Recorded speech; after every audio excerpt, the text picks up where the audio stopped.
Hey guys, welcome back to the channel. Today we're talking about national parks you can visit on Amtrak.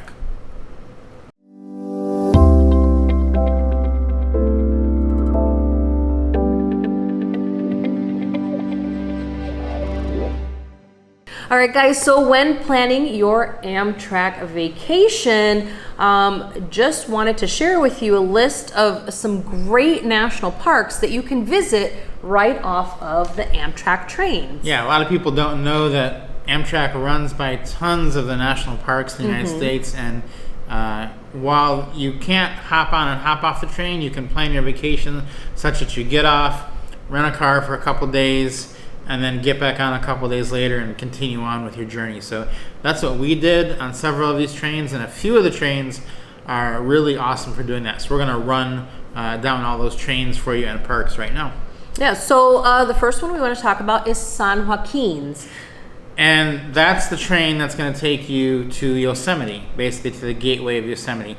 And you're gonna ride this train to the Merced, California station, and from there, you can pick up a bus that's kind of all linked in with Yosemite, and they'll take you right to the park. And when you're in Yosemite, you also don't need transportation because they have a shuttle that'll take you all around the park. So Yosemite is one of the major, really incredible parks in the United States, and you can do that via Amtrak. Yeah, it's definitely one of our favorites that we visited within the last year, and it's absolutely worth stopping off at this beautiful park. So the next train is the Southwest Chief, and it's going to take you to two different national parks, and the first one is the Grand Canyon.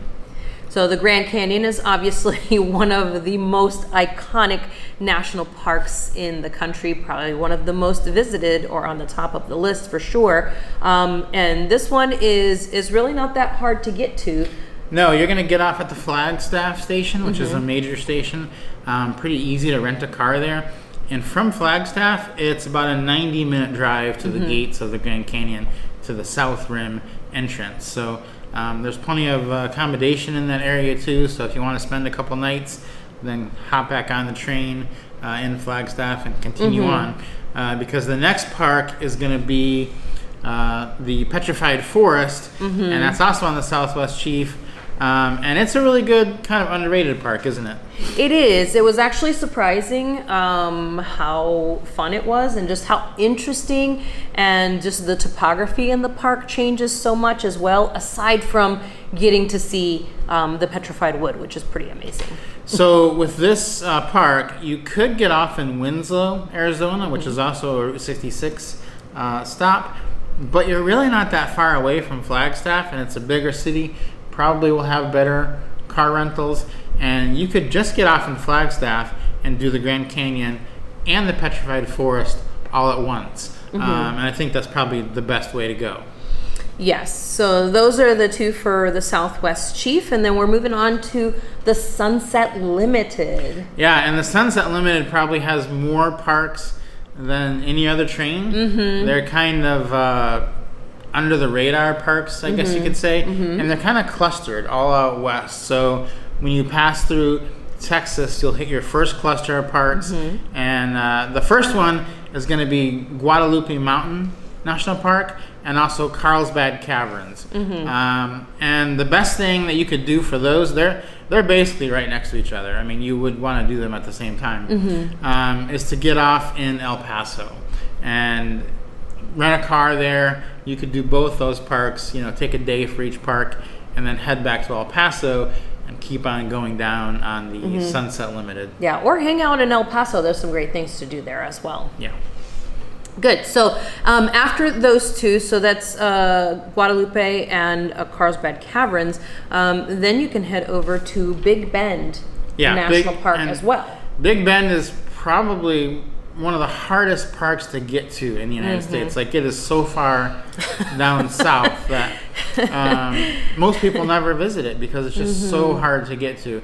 But you could, if you're going to do the others, you could take your car from El Paso and take that. Otherwise, you could get off in Alpine, Texas, and rent a car there, and you wouldn't really be that far from it. And you could use that car to kind of do the other ones and so forth. But Alpine, Texas for that one, or El Paso. And for the other two, Carlsbad and Guadalupe, you want to get off in El Paso. Yeah, good. So those are all, that's one big trip right there to go see those three parks. Cluster. And kind of hang out in El Paso as well. Then you're going to move on to Arizona section of it. The Arizona, California section of Sunset Limited also has two really kind of amazing parks in it. And one of my favorites actually is Saguaro National Park, and it is in Tucson, Arizona, and we hopped off there to go check that out. Yeah, that's where we got off to get our car. It was a really easy transition. We got off in Tucson, did Saguaro, we did Joshua Tree, we did Petrified Forest. Actually went up to Colorado and did another one not on this list. Great Sand Dunes, because we had a lot of time with the car. But great place to get off. Saguaro, it's kind of a driving park, so you'll want a car for that for sure. Tucson Station, it's only 21 miles to the Saguaro National Park from the Tucson Station. Yeah, that's great. And it was easy to just, grab an Uber at the station, head to the rental car place, and then we were off to the races. Yeah. And then the next park you mentioned was Joshua Tree National Park in California. Yeah, and so for the Joshua Tree, you'll get off at Palm Springs Station. You could also get off at Tucson and drive over, but it's a lot longer.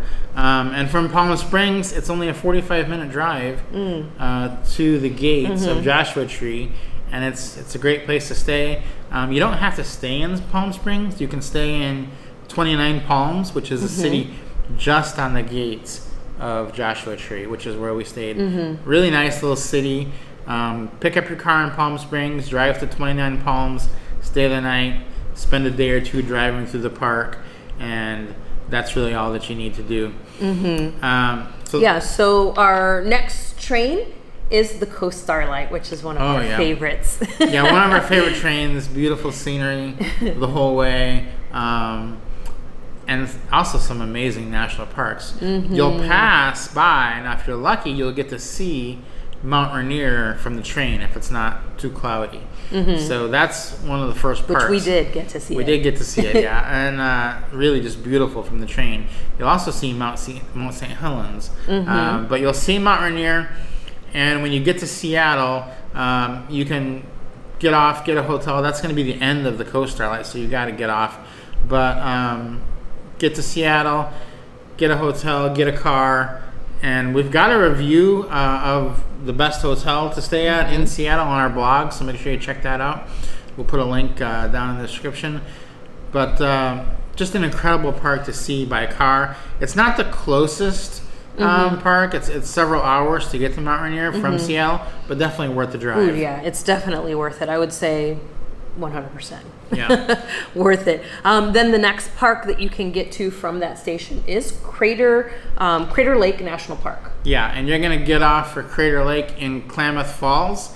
And from there, it's about an hour to get to Crater Lake. And there aren't a ton of services in that area, like hotels and stuff. So it's pretty sparse. A little bit more difficult to get to, but definitely well worth it. And the Amtrak train is going to get you closer than you could get. Like from Seattle, it's a pretty big drive to go to Crater Lake. So if you can get off in Klamath Falls and do it for a few days, it's a good way to go ahead and see that. Yeah, definitely. And so the next train that takes us to the Empire Builder. Yeah, the Empire Builder is also an underrated train with a lot of national parks. And the first one we're going to see is Theodore Roosevelt National Park. That's right. And this is the north unit is the closest one, but you can also go down to the south unit as well. And this is a great national park, completely underrated in one of the states that very few people visit. So it's definitely worth it. If you're on the Empire Builder, you're zipping right through. Yeah, you can get off in Williston, North Dakota. That's your station. And from there, pick up a car. It is a 90-minute drive to Theodore Roosevelt National Park to the north unit. The south unit is a little bit further, but you could take a couple days there. We've got some videos and some blog posts on North and South Dakota, on Mount Rushmore. You can do Wall Drug. You can do Wind Cave. You can do all kinds of amazing things. Minutemen Missile Silo in the Dakotas. And the next one is kind of the big one that people would use Empire Builder for, which is Glacier National. That's right. And so this one is as you're going through Montana in Whitefish, right? Yeah, you're going to get off at Whitefish, and that's kind of the hub for Glacier National. There's other stops you can get off at, but you'll want to rent your car there unless you have some type of other tour you've lined up for yourself. But get off in Whitefish and give yourself several days in Glacier. You're going to need... You're going to need that much. So. Yeah. So that's kind of the list of the, what are those, 12 parks? 12 national parks that we can get to from Amtrak and what trains. We also have a lot more information and more details that will probably answer all the questions that you're thinking of right now on our blog. So make sure you guys head to that. You'll see that here on the screen, groundedlifetravel.com. Check that out, guys. Don't forget to subscribe to the channel. Give us a like on this video, and we'll see you soon.